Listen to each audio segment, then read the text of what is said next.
راجہ ریاض صاحب تحریک انصاف میں ہیں، مگر یہ پیپلز پارٹی میں عمر انہوں نے گزاری ہے، پوری عمر پیپلز پارٹی میں گزاری ہے۔ ریاض فتحانہ صاحب تحریک انصاف میں آئے ہیں لیکن پوری عمر نون لیگ کاف لیگ میں گزار کے آئے ہیں۔ کہنے کا مقصد ہے کہ ان کی جہاں ٹریننگ ہوئی ہے وہاں مک مکاؤ ہے، مٹی پاؤ ہے۔ یعنی ریاض فتحانہ جیسا پڑھا لکھا آدمی کہہ رہا ہے کہ وزیر پی ای سی کا ممبر نہیں بن سکتا، مان لیا واقعی ٹھیک کا نہیں بن سکتا، لیکن کیا نیب کا قیدی پی ای سی کا ممبر بن سکتا ہے اور وہ اپنے بھائی کا آڈٹ کر سکتا ہے جس طرح انہوں نے پہلے دوسرے اجلاس میں اسلام آباد ایئرپورٹ کا کیا؟ اور پھر وہ آدمی جو یہ مان چکا ہو سپریم کورٹ میں کہ ہاں میں نے 400 کروڑ لگا کر ایک بوند صاف پانی کی بھی نہیں پہنچا سکا، یعنی وہ پی ای سی کا ممبر، اس کو چیئرمین بنا دیں۔ آج خورشید شاہ صاحب بھی بولے ہیں شہباز شریف کے خلاف، انہوں نے کہا ہے کہ شہباز شریف کے خلاف عدم اعتماد لا کر دیکھیں، حکومت قومی اسمبلی نہیں چلا پائے گی۔ انہیں سینئر پارلیمنٹیرین کہا جاتا ہے اور انہیں اس سینئر پارلیمنٹیرین اپنے ہونے پر فخر ہے۔ یہ وہی چیئرمین، یہ بھی چیئرمین پی ای سی رہے تھے، پاور کمپنیوں کو اسحاق ڈار کی طرف سے 54 ارب زیادہ دینے پر آڈیٹر جنرل نے جب اعتراض اٹھایا تو انہوں نے 25,000 تنخواہ کا ایشو بنا کر اسے نکال دیا، مقدمے کروائے، ایف آئی آریں کروائیں۔ یہ وہی ہیں جنہوں نے اصغر خان کیس میں کہا تھا کہ نواز شریف کی ایف آئی اے سے انکوائری کروانا مطلب ہم اپنی داڑیاں ایف آئی اے کو پکڑوائیں۔ یہ ہے وہ مکمکا، یہ سب ملے ہوئے ہیں، ان میں سے کوئی ایک بھی جمہوریت پسند نہیں ہے، نہ کوئی پارلیمنٹ کا تقدس چاہتا ہے۔ یہ کھال بچاؤ، آل بچاؤ، مال بچاؤ فلم چل رہی ہے، یہ کھال بچاؤ، آل بچاؤ، مال بچاؤ فلم چل رہی ہے۔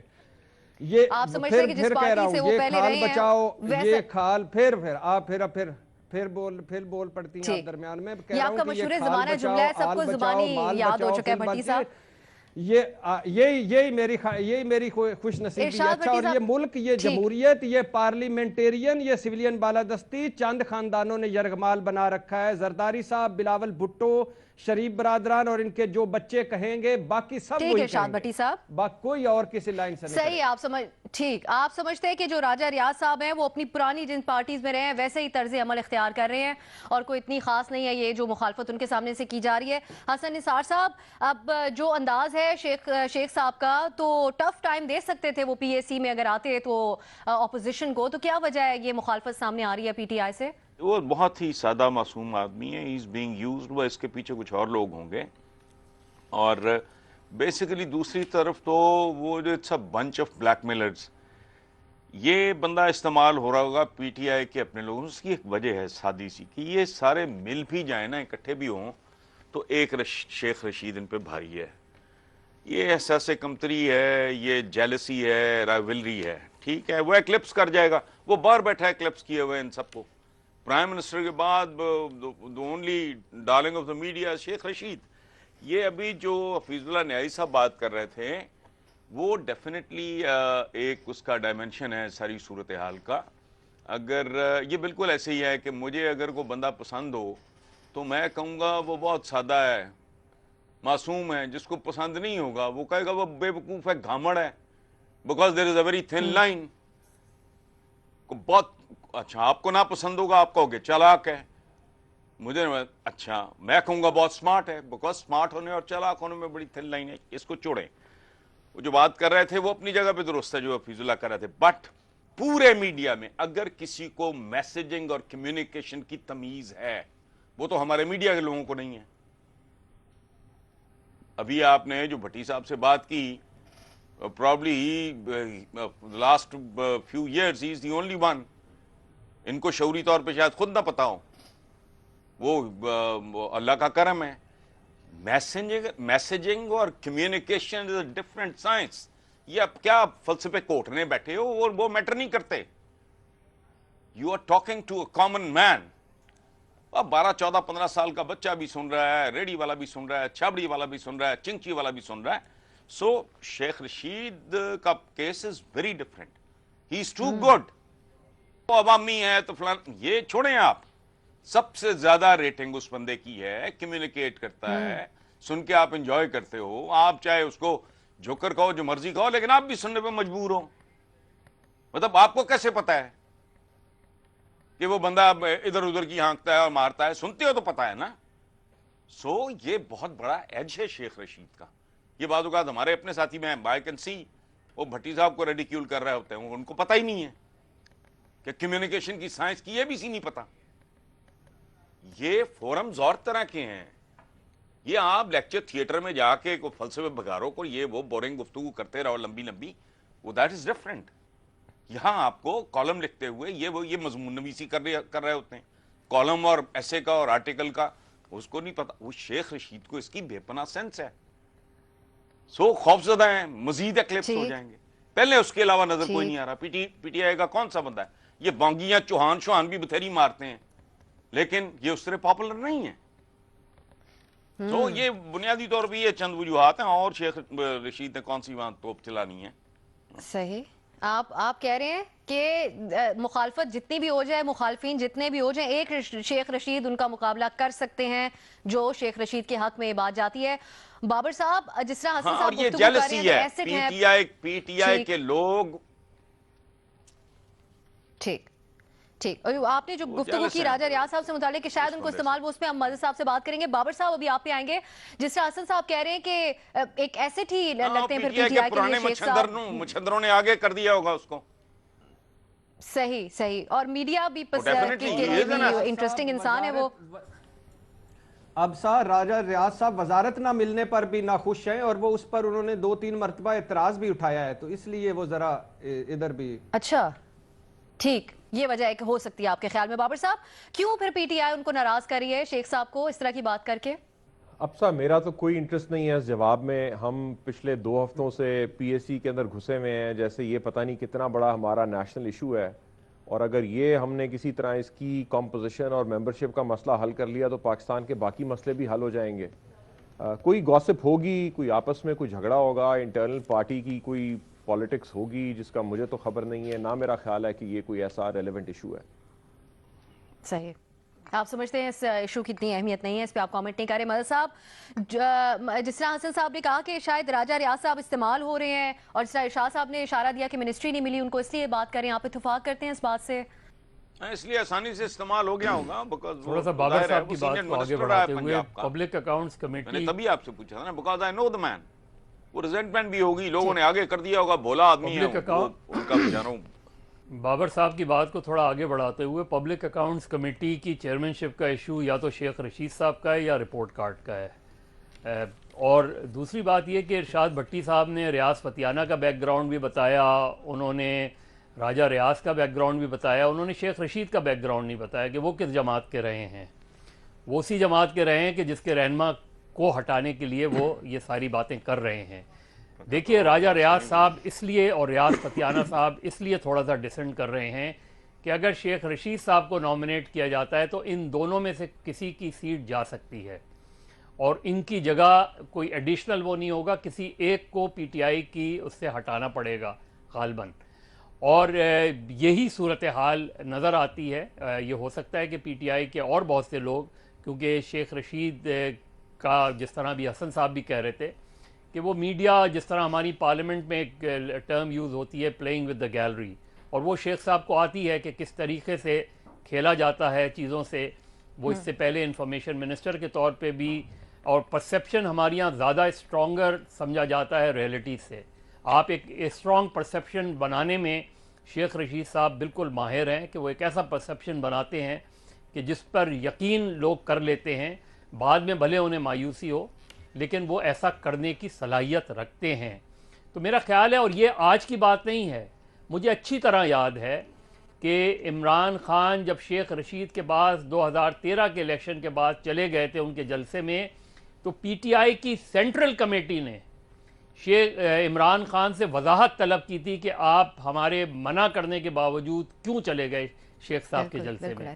لیکن جو عمران کا مزاج میں جو ایگریشن ہے وہ شیخ رشید کو پسند کرتے ہیں اور ذاتی طور پہ پسند کرتے ہیں، اس لیے ذاتی طور پہ عمران خان چاہتے ہیں. لیکن کسی ایک کی اگر کیجولٹی ہوگی پی ایس سی میں اس کے بجائے، تو انہی 2-3 افراد کی وجہ سے ہوگی، جن کے بدلے میں اگر شیخ صاحب جا سکتے ہیں تو ان کے بدلے میں ہی جا سکتے ہیں.